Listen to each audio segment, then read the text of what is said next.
Yes people, good morning, good afternoon, good evening to all of you. कैसे सब लोग? Hope so आप सब लोग बहुत बढ़िया रहेंगे। मैं बता दूं, मैं भी बहुत अच्छा हूं। तो guys, done with the November exam. नवंबर का एग्जाम हो गया, तो मैंने सोचा आपसे थोड़ी बात की जाए। तो ये वाला वीडियो है वो उन लोगों के लिए है जिन्होंने एग्जाम दिया है, एज वेल एज उन लोगों के लिए भी है जो मई 2025 में एग्जाम देने का प्लानिंग कर रहे हैं और एग्जाम दे रहे हैं मई 2025 में। सो गाइस, मैं आपको बताऊं, सबसे पहली चीज, इस बार के पेपर कैसे रहे। तो मैंने जो सुना मार्केट में, अब जैसे हम भी बच्चों से बात करते हैं, हम भी पेपर्स देखते हैं, तो मैंने ये सुना कि ओवरऑल जब आप पेपर देखोगे तो एवरेज पेपर थे या अबोव एवरेज थे। कोई भी पेपर ऐसा नहीं था कि जिसमें ऐसा था कि भाई एकदम ही इजी है। और लोगों को इजी पेपर कब लगता है? कि जब एज इट इज क्वेश्चन आ जाए, जो हमने क्लास में कर रखे हैं, जो हमारी बुक में दे रखे हैं, क्वेश्चन बैंक में दे रखे हैं, वो एज इट इज क्वेश्चन आ गए ना तो इजी है। लेकिन उससे अलग क्वेश्चन आते हैं तो ऑब्वियसली अपने को लगता है कि पेपर है वो अबोव एवरेज है, थोड़ा like you can say that the average या अबोव एवरेज अपने को लगता है। खासकर इस बार का जो पेपर है वो आईबीएस का, और आईबीएस का पेपर को लेके मार्केट में बहुत सारे बच्चे ऐसे बोल रहे हैं कि सर वो सच में डिफिकल्ट था। क्योंकि उसमें मेरी भी बात हुई, मेरी कुछ रैंकर बच्चों से भी बात हुई जिनकी पहले रैंक आई थी, और उनसे भी मुझे ये पता चला कि yes, paper was bit difficult side में था। बहुत सारे कॉन्सेप्ट, बिकॉज आपको 7 सब्जेक्ट एक साथ में संभालने पड़ते हैं, इतना सारा मटेरियल, और आपके पास लिमिटेड टाइम रहता है। उसमें अगर मैं अगर एक सब्जेक्ट पढ़ाता हूं तो मैं हो सकता है एक सब्जेक्ट में मैं मास्टर हूं, but here you have to be master in the all 7 subject, then only you can score the very good marks in the IBS. So IBS का पेपर है वो बहुत सारे बच्चों को ऐसा लगा it is a quite difficult था। उसके बाद में डीटी का पेपर कैसा रहा? तो गाइस, डीटी के पेपर की अगर मैं बात करूं तो डीटी का पेपर वॉज मैनेजेबल। ऐसा पेपर था कि अगर आप थोड़ा बहुत भी ढंग से करके गए हो तो आप 50 मार्क्स तो स्कोर कर ही लोगे। एंड अगर आपने अच्छे से स्टडी किया है तो उन लोगों के लिए पेपर है वो एवरेज रहा। एंड अगर मान लो आपने जो है वो बहुत सारी चीजें छोड़ के गए होंगे तो डिफिकल्ट लगा होगा। चलिए सर, जो हो गया वो तो हो गया। अब अपन आगे बात करते हैं कि जो बच्चे मई में एग्जाम दे रहे हैं उनको क्या करना चाहिए, किन किन चीजों पर ध्यान देना चाहिए। तो मेरा मानना यह है, सबसे पहली चीज है ना, आप थोड़ी सेलेक्टिव स्टडी को अवॉइड करिए। बिकॉज सेलेक्टिव स्टडी को अवॉइड करिए, बिकॉज क्या होता था ना, पहले ऐसा होता था कि आप सेलेक्टिव स्टडी करके जाओ और सेलेक्टिव स्टडी करके also you can score the very good marks. ऐसा कब होता था मैं बताऊं, मैं भी जब पढ़ता था, so I used to do the selective study. मुझे पता था कि 4th क्वेश्चन में ये आएगा, मैं छोड़ देता हूं, 5th क्वेश्चन में ये आएगा, मैं छोड़ देता हूं, क्योंकि एक क्वेश्चन तो ऐसे भी मुझे ऑप्शन में मिलेगा। अगर वैसा करोगे ना तो अब दिक्कत है, क्योंकि अब एक तो ये हो गया एमसीक्यू का कॉपी लाने को दे रहा है। तो जब इंस्टीट्यूट एमसीक्यू का आपको बुकलेट लाने को घर पे अलाउ कर रहा है तो इसका मतलब ये हुआ एमसीक्यू हर बार नए बनेंगे। एंड एमसीक्यू अगर आप सेलेक्टिव स्टडी अगर नहीं करोगे ना, आप अगर पूरा एग्जॉस्टिव स्टडी एक बार एटलीस्ट, आप जब पहली बार करते हो पढ़ाई तो आपको एग्जॉस्टिव स्टडी करनी चाहिए। दूसरी बार जब है तब आप थोड़ा सेलेक्टिव जा सकते हैं कि चलो ये टॉपिक अपने को आता है तो वी कैन लाइक उसको लास्ट के एक दिन पहले थोड़ा देख के चले जाएंगे, that you can do it. But at least आप जब पहली बार कर रहे हो तो आपको एग्जॉस्टिव स्टडी करना चाहिए, because that will help you in the descriptive as well as MCQ as well as the IBS paper. तो अभी आपके पास सफिशिएंट टाइम है मई 2025 वालों के लिए। जब आप पहली बार रिवीजन करोगे तो आपको पूरा एग्जॉस्टिव स्टडी करके जाना है करके, ठीक है। लास्ट डे पे आप हो सकता है कि चलो ये बेस्ट टॉपिक है, ये अपन लास्ट डे पे रिवाइज कर लेते हैं, बाकी वाला टॉपिक है वो जस्ट अपन देख के चले जाएंगे तो वो चलेगा। बट भाई, फर्स्ट टाइम जब आप रिवीजन कर रहे हो ना, don't go with the selective study, do the exhaustive study. दूसरी चीज, सर रिवीजन वीडियो कैसे देखना है? बिकॉज मैंने आप एक चीज बताऊं ना, आपको बहुत बुरा भी लगेगा ये चीज, लाइक मेरे को भी बुरा लगता है बहुत बार कि लोग है ना वो रिवीजन वीडियो पे पूरा रिलाई कर देते हैं। और सिर्फ रिवीजन वीडियो जो है वो रिवीजन वीडियो पे, सबसे पहले रिवीजन वीडियो डाले थे मैंने 2016 में। आप देखोगे मेरा पहला रिवीजन वीडियो 2016 में, आज से 8 साल पहले। रिवीजन वीडियो मैंने किस लिए डाले थे पता है? माय इंटेंशन वाज कि जब आपने क्लासेस लगा ली, क्लासेस के बाद फिर 5-6 मंथ का गैप आ गया, और गैप के बाद जब आप पढ़ने बैठते हो तो पहली बार उस टॉपिक के अंदर कैसे जाते हैं। बिकॉज क्लासेस के बाद जब आप पहली बार सेल्फ स्टडी करने बैठते हो ना, तो उस टाइम पे आपको पता है सब नया नया लगता है। आपकी नोटबुक देख के आपको लगता है कि ये अपनी नोटबुक है या नहीं, वैसा होता है। और मैं बताऊं, मेरा इंटेंशन वहां पे ये था कि एटलीस्ट आप जब पहली बार रिवीजन कर रहे हो तो एटलीस्ट आप उस टॉपिक में घुस जाओ। अगर कैपिटल गेन है तो कैपिटल गेन एटलीस्ट आपने रिवीजन वीडियो देखा 1.5 आवर्स का, तो उसके बाद आप इस टॉपिक में घुस जाओ। बट अल्टीमेटली देखो यार, एक बार आपने रिवीजन वीडियो देखा, आपने 2 बार रिवीजन वीडियो देखा, आपने 3 बार रिवीजन, बट अल्टीमेटली पढ़ना तो बुक से पड़ेगा। Because I have seen various student जो क्या करते हैं, सिर्फ रिवीजन लेक्चर देखो और सीधा एग्जाम में चले जाओ। ऐसा नहीं चलेगा। ऐसा नहीं चलेगा। जो आपको बुक दे रखी है वो बुक से पढ़ना पड़ेगा। You have to do the study. आपको क्वेश्चन सॉल्व करने पड़ेंगे, सेल्फ स्टडी करनी पड़ेगी। और भैया देखो, अल्टीमेटली मैं बताऊं ना, it is a game of the self study. Self study का गेम है हमारा। देखो, हमारा रोल है आपके लिए, हम आपके लिए चीजों को इजी बना के देते हैं, बट अल्टीमेटली पढ़ना तो खुद को ही पड़ेगा। वो मैं बोलता हूं ना, देखो, स्वर्ग देखना है तो मरना तो खुद को ही पड़ेगा। कभी कभी लगता होगा बीबी सर जाके ही हमारा एग्जाम लिख के आ जाए तो बहुत बढ़िया होगा करके, ठीक है, बट अल्टीमेटली ऐसा नहीं होता है। आपको खुद को ही जो है वो एग्जाम लिखना पड़ेगा। तो गाइस, रिवीजन लेक्चर आप देखो, या तो कब देखना है, जब आप पहली बार रिवीजन कर रहे हो, दूसरी बार कर रहे हो, उस टॉपिक में एंटर करने के लिए। But don't Holi rely on revision lecture. ऐसा नहीं कि रिवीजन लेक्चर देखा और सीधा एग्जाम जाके दे दिया, ऐसा नहीं होता है बाबू। आपको रिवीजन लेक्चर देख के फिर आपको बुक से पढ़ना पड़ेगा। या जब आप कोई अनप्रोडक्टिव काम कर रहे हो, ऐसे ही घूमने गए हो कहीं पे, बस में ट्रेवल कर रहे हो, क्या करें, रिवीजन लेक्चर देख लो रिवीजन लेक्चर उस टाइम पे आप देख लो, जिससे क्या होगा, आपके दिमाग में चीजें हैं वो वापस से रिकैप हो जाएगी। बट अल्टीमेटली आपको बुक और पेन लेके बैठना पड़ेगा, तब जाके चीजें बनेंगी। उसके बाद में सर सबसे जरूरी चीज है राइटिंग प्रैक्टिस। राइटिंग प्रैक्टिस तो करना पड़ेगा, बिकॉज जब भी क्या हो रहा है ना, सिमिलर क्वेश्चन आ रहे हैं तो बच्चे बढ़िया कर रहे हैं, मजा आ रहा है, एकदम 80-85 मार्क्स 95 मार्क्स ला रहे हैं। But when it's comes to the new question ना, तो न्यू क्वेश्चन जो है वहां पे दिक्कत आ रही है। कि जब न्यू क्वेश्चन को कैसे सॉल्व करना, वहां पे दिक्कत आ रही है। गाइस, मैं आपसे एक रिक्वेस्ट करता हूं कि अब आप जो है थोड़े न्यू क्वेश्चन ट्राई करोगे। न्यू क्वेश्चन देखो, मैं ट्राई करता हूं कि मैं सुपर 25 दे दूं। लास्ट टाइम मैंने सुपर 30 दिया था, फिर सुपर 18 दिया था। इस बार मैंने 25 क्वेश्चन ऐसे बनाए थे जो थोड़े नए थे, थोड़े अलग तरीके के थे। I tried my best. मैंने है ना इस बार रिवीजन लेक्चर में क्या बोलते हैं, आरटीपी एमटीपी। देखो, आईसीआई जो आरटीपी एमटीपी देती है ना, वो आपको सॉल्व करना है। एक बार हर बच्चा बोलेगा, आरटीपी आते ही मेरे पास मैसेज आ जाएगा, सर इसका वीडियो डाल दो ना, इसका वीडियो डाल दो ना। अरे भाई, मैं उसका वीडियो मैं तो डाल दूंगा, मुझे आता है डीटी, मैं वीडियो डाल दूंगा। बट तू खुद तो ट्राई कर, एक बार तू ट्राई कर। तेरे को जब गलती होता है, तेरे को समझ में नहीं आता, then you refer the video. But don't only, because क्या हो रहा है ना, आजकल डेटा कंजम्पशन इतना हो गया है कि बीबी सर जो है वो रिवीजन वीडियो उसका डालेंगे, आरटीपी का वीडियो, वही वीडियो देख के मैं चला जाऊंगा और मेरा आरटीपी हो गया। और वैसा का वैसा आया तो कर लूंगा, बट अगर वैसा नहीं आया तो वापस वही बैक टू पेविलियन वाली बात हो गई। तो गाइस, मैं आपको एक बात बताऊं, देखो आईसीआई मेरी, मैं सच बता रहा हूं, एक बार मेरी आईसीआई में किसी से बात हो रही थी, मैंने उनसे बोला, एक सजेशन दिया कि सर आप जब ये आरटीपी देते हो या एमटीपी देते हो तो इसके सजेस्टेड कैसे आए एमसीक्यू के, वो आप बताओ।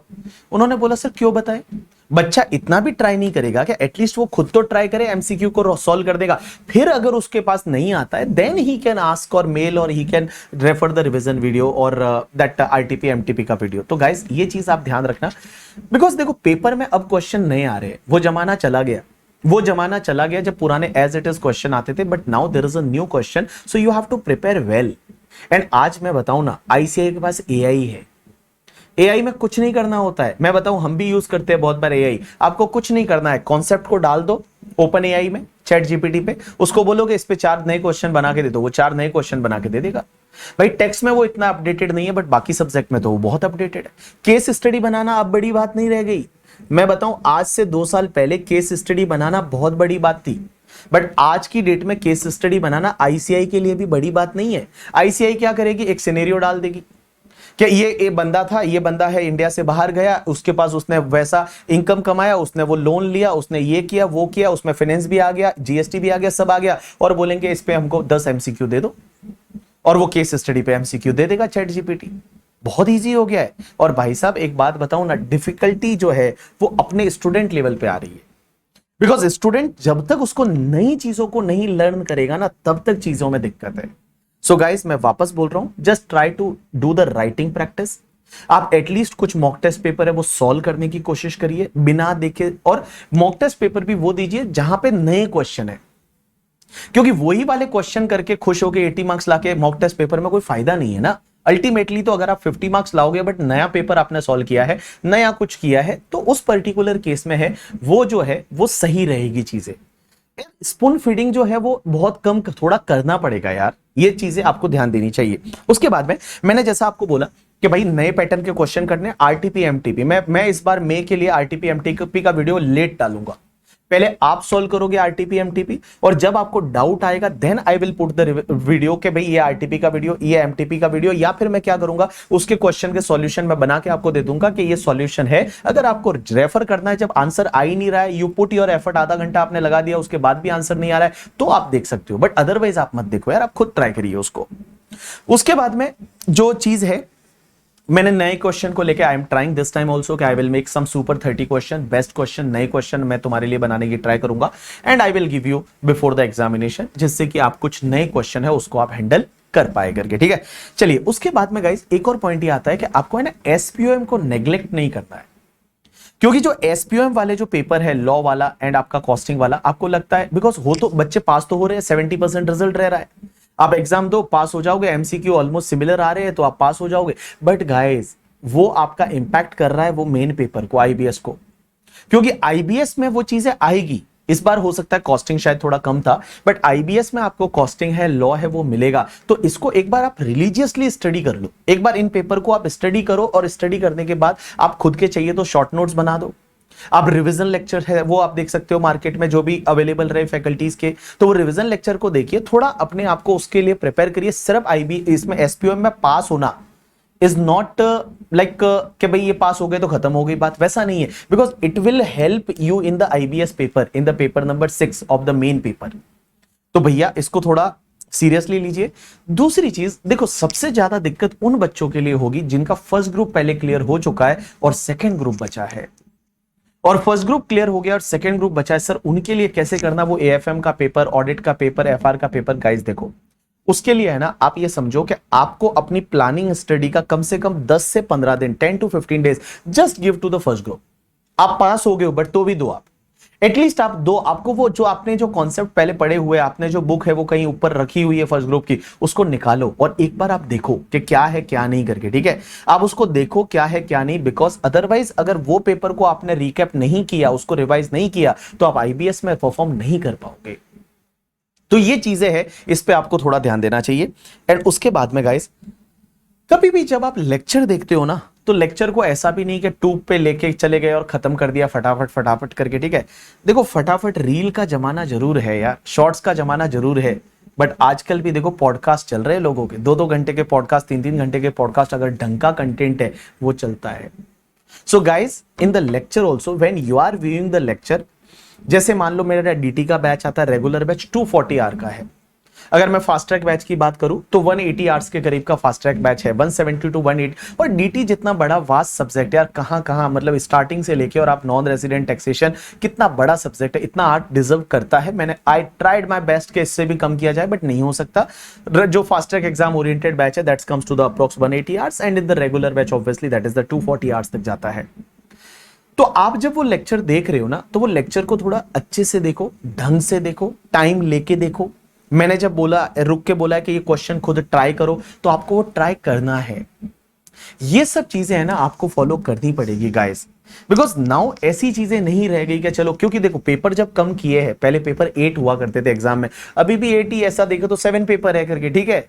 बट भैया पेपर जब कम किए हैं तो लेवल तो बढ़ेगा, लेवल जो है वो लेवल अप हो रहा है, और इस लेवल अप को जो है अपने को देखो, 2 चीजें हो सकती है, या तो मैं ये बोल दूं कि चलो कोई बात नहीं, बहुत डिफिकल्ट था, बहुत डिफिकल्ट था, बहुत डिफिकल्ट था, बट भाई अभी सॉल्यूशन क्या ना, देखो कोई अगर सिचुएशन ऐसी आ जाती है, 2 चीजें, या तो आप उसके बारे में बात करते रहो, या फिर ये चीज है कि चलो ये हो गया, now you can not change that paper, you can not change the November का exam, but can you change the May वाला? Answer is yes, surely you can do that, because it is in your hand ना, अभी तुम्हारे हाथ में है वो चीजें, तो वो चीजें है वो आपको करनी पड़ेगी। तो गाइस जस्ट ये मेरा एक छोटा सा आपके लिए एक वीडियो था, जिसमें मुझे लगा कि मेरे को आपसे थोड़ी सी बातें शेयर करनी चाहिए, जो मेरे को जो फील आता है, जो मेरे को जो लग रहा है, वो मैंने आपके साथ में बताया करके, ठीक है।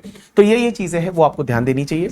सर व्हाट अबाउट द आपका बुक कब आ रहा है? May 25 वाले जो बच्चे हैं, बुक इसी मंथ के एंड में आ जाएगा, बिकॉज 31 अक्टूबर तक के अमेंडमेंट आते हैं, and this time there are lots of amendment in the capital gain, there are lots of amendment in the assessment. I tried my best to create some new like a question also. And guys ये month के and तक book आएगा। Sir book के कितने pages है? 450 pages का compact है, and approx 550 pages के करीब कंपाइलर है, and that subject deserve that much content at least करके, ठीक है। एंड उसके साथ साथ में मैं आपको बोलूं करके, ठीक है, जो रिवीजन लेक्चर सर कब से आएंगे, तो May 25 के लिए revision lecture I will start uploading from the December. But मैं अगेन बोल रहा हूं, रिवीजन लेक्चर पे टोटली रिलाई ना करें, जरूर वो देखिए, रिवीजन लेक्चर देखना चाहिए, उससे क्या होता है, मैं टॉपिक के अंदर घुस जाते हैं। तो रिवीजन लेक्चर है वो आपको दिसंबर से मिलना चालू हो जाएंगे। अच्छे से पढ़ाई करिए यार, अच्छे से पढ़िए करके। बाकी जो चीजें चल रही है मार्केट में, इधर उधर की बातें, ये वो सब चीजें जो आपको डिस्टर्ब करती है, छोड़ दीजिए। बस अपने आप को देखो, मैं बताऊं ना, आपका गोल क्या होना चाहिए, that process, just follow the process. Whatever I am talking today ना, that is about the process. Now just follow the process, and if you follow the process ना, you will get the desire result. यार देखो यार, बाकी तो सब भगवान के हाथ में है, अपने से जो जितना होता है वो तो अपन कर ही लेंगे। तो लेट्स डू इट ना। एंड पेपर अगर डिफिकल्ट थे तो सबके लिए थे, पेपर इजी थे तो सबके लिए है करके, ठीक है। So don't think much about that. Now whatever you can do it, if you are appearing for the May 2025, तो भैया आप उसके लिए अच्छे से रिलीजियसली पढ़ाई करिए, थोड़ा सेल्फ स्टडी पे ध्यान दीजिए। बिकॉज क्या हो गया है ना, आजकल बच्चों को, बहुत सारे बच्चे ऐसे होते हैं जो सिर्फ लेक्चर देखा और एग्जाम में चले गए। नहीं यार, ऐसे में नहीं होता है। यू हैव टू, देखो इजी पेपर आया तो हो जाएगा, क्यों नहीं होगा करके, ठीक है। बट अगर थोड़ा out of the track paper आ गया, थोड़ा आउट ऑफ द बॉक्स आ गया, तो ऐसी चीजें होती है। So guys, that's enough for today from my side. Best of luck for your result, hope so, best of luck for your result. And CA बनने के बाद हम लोग मिलने वाले हैं, जैसा अपन ने प्रॉमिस किया था, सीए बनने के बाद मुंबई मिलेंगे, तो मुंबई में ही हम लोग मिलेंगे, जैसा बोलते हैं तू मुंबई आ रहा है, वो वाली बात। एंड जो लोग मई में एग्जाम दे रहे हैं, best of luck for your examination. अच्छे से थोड़ा कूल रह के, काम रह के, कंपोज रह के, डोंट थिंक मच। इतना अग्रेशन, इतना ये सब चीजें कहाँ, इतने थॉट्स कहाँ लेके जाओगे। थोड़ा शांत रह के और अच्छे से अपने आप को थोड़ा कंपोज करके ट्राई टू स्टडी। एंड मैं बताऊं, जब आप ऐसा करके करते हैं ना, जब आपका दिमाग शांत है, तो आपको सब चीजें समझ में आती है। आप खुश है तो आपको सब चीजें समझ में आती है। यू हर क्वेश्चन का आंसर आने लग जाता है, आपको मजा आने लग जाता है। वही चीजें आपको करनी है करके, ठीक है। So thanks a lot people, that's enough for today from my side, bye, take care.